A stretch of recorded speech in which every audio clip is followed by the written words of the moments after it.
Friends, करण multibagger stock में आप सभी का स्वागत है। आज हम बात करने वाले हैं ऐसे दो पॉपुलर रिटेल इन्वेस्टर स्टॉक के बारे में।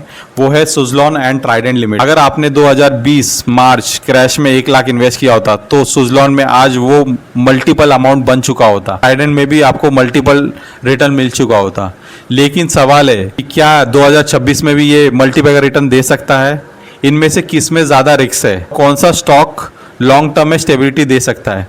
आज हम इमोशनल नहीं बल्कि प्योर लॉजिकल एनालिसिस करेंगे। अगर अभी तक आपने चैनल सब्सक्राइब नहीं किया है तो अभी सब्सक्राइब कर लो ताकि ऐसे इंपॉर्टेंट और लेटेस्ट एनालिसिस मिस ना हो। This video only for education purpose. चलिए शुरू करते हैं। सबसे पहले हम देखेंगे सुज़लॉन एनर्जी का डीप एनालिसिस। कितने रिटेल इन्वेस्टर को यही नहीं पता सुज़लॉन एनर्जी और ट्राइडेंट लिमिटेड करती क्या है। सबसे पहले हम जानेंगे सुज़लॉन एनर्जी करती क्या है। Suzlon energy wind turbine manufacturing करती है और रिन्यूएबल एनर्जी प्रोजेक्ट डेवलप करती है। इंडिया का फोकस एग्रेसिवली ग्रीन एनर्जी पर शिफ्ट हो रहा है। गवर्नमेंट का टारगेट है रिन्यूएबल एनर्जी कैपेसिटी इंक्रीज करने का। अगर रिन्यूएबल एनर्जी सेक्टर ग्रो होता है तो सुज़लॉन एनर्जी को डायरेक्ट बेनिफिट मिलता है। अब हम देखेंगे turn around story. Heavy debt, loss making year, share price crash, और शेयर प्राइस काफी क्रैश हुआ था। अगर आप इनका चार्ट उठा के देखेंगे 2008 के आसपास 300 के ऊपर चलता था ये शेयर, बट इन्होंने काफी ज्यादा लोन ले लिया था, कर्जा था इनके ऊपर। इस वजह से इन रिसेंट ईयर कंपनी ने उनका कर्जा कम किया है, ऑपरेशनल एफिशिएंसी इंप्रूव की है, स्ट्रॉन्ग ऑर्डर बुक बिल्ड किया है। ये एक पोटेंशियल टर्न अराउंड बन सकता है। हम जानेंगे इसमें रिस्क, क्योंकि सबसे ज़्यादा ज़रूरी हमें रिस्क जानना, क्योंकि हमें लॉस नहीं करना है कोई भी स्टॉक में। सुज़लॉन एनर्जी अभी तक हाई रिस्क कैटेगरी में ही आती है, क्योंकि सबसे ज़्यादा हाई वॉलेटाइल स्टॉक है। अगर आप इसका 1 ईयर का चार्ट देखेंगे, मई 2025 में ये 70-71 के आसपास चल रहा था। उसके बाद ये करेक्ट होके 45 का इसने लो बनाया है अभी तो जनवरी में, और अच्छा खासा करेक्ट हुआ है। यह हाईली वॉलेटाइल शेयर है। रिजल्ट कंसिस्टेंट प्रेशर, इस पर काफ़ी ज़्यादा प्रेशर होगा रिजल्ट कंसिस्टेंट रखना। अगर क्वार्टरली रिजल्ट वीक आया तो स्टॉक शार्पली करेक्ट हो सकता है। ये स्टॉक सिर्फ हाई रिस्क एपिटाइट इन्वेस्टर के लिए सुटेबल हो सकता है।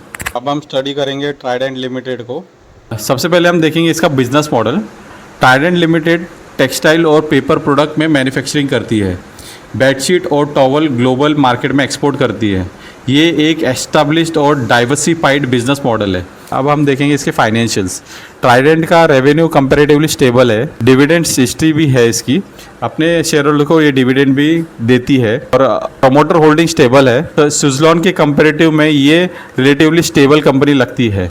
अब हम इसमें देखेंगे रिस्क, क्योंकि सबसे ज़्यादा ज़रूरी हमारे लिए रिस्क जानना है, क्योंकि हमें कोई भी टेक्सटाइल सेक्टर साइक्लिकल होता है। अगर ग्लोबल डिमांड स्लो हो जाती है या फिर कॉटन प्राइस बढ़ जाता है तो मार्जिन इम्पैक्ट हो सकता है। इसलिए ये slow growth but relatively stable category का स्टॉक माना जा सकता है। अभी मैंने आपको दोनों शेयर्स के बारे में, बिजनेस मॉडल, फाइनेंशियल दोनों बता दिए। अब हम देखेंगे मल्टीबैगर पोटेंशियल किस में है, कंपैरिजन करेंगे। अब मैं आपसे एक इम्पॉर्टेंट सवाल पूछता हूँ। पास्ट रिटर्न स्ट्रॉन्ग थे लेकिन फ्यूचर किसका हो सकता है? ये मुझे कमेंट में ज़रूर बताना, क्योंकि बहुत इंपॉर्टेंट सवाल है। अब हम देखेंगे सुज़लॉन एनर्जी मल्टीबैगर बन सकता है या नहीं। अगर renewable energy sector boom continue रहता है तो कंपनी कंसिस्टेंट प्रॉफिट दिखा सकती है, और डेप्थ और रिड्यूस होता है तो हाई रिटर्न पॉसिबल है। लेकिन फेलियर केस में हैवी डाउनफॉल भी हो सकता है, तो हाई रिस्क हाई रिवॉर्ड ये चांसेस। अब हम देखेंगे ट्राइडेंट मल्टीबैगर बन सकता है या नहीं। अगर एक्सपोर्ट डिमांड स्ट्रॉन्ग रहती है, मार्जिन इंप्रूव होता है, एक्सपेंशन सक्सेसफुल रहा, 2x 3x ग्रोथ पॉसिबल है। अगर ये ऐसा नहीं हुआ, लेकिन कंसिस्टेंट कंपाउंडिंग स्टॉक हो सकता है। इसमें मॉडरेटिव रिस्क और स्टेबल ग्रोथ के चांसेस है लग रहे हैं। कंक्लूजन ये है, सुज़लॉन में हाई रिस्क हाई रिटर्न के चांसेस है।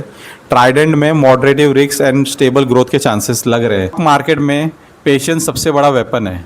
शॉर्ट इग्नोर करो, लॉन्ग टर्म फंडामेंटल्स पर फोकस करो। आप कमेंट करो आप किस साइड हो, सुज़लॉन या ट्राइडेंट। मेरा चैनल सब्सक्राइब नहीं करा है तो अभी सब्सक्राइब कर लीजिएगा। मिलते हैं नेक्स्ट वीडियो में। Thank you so much. Happy investing.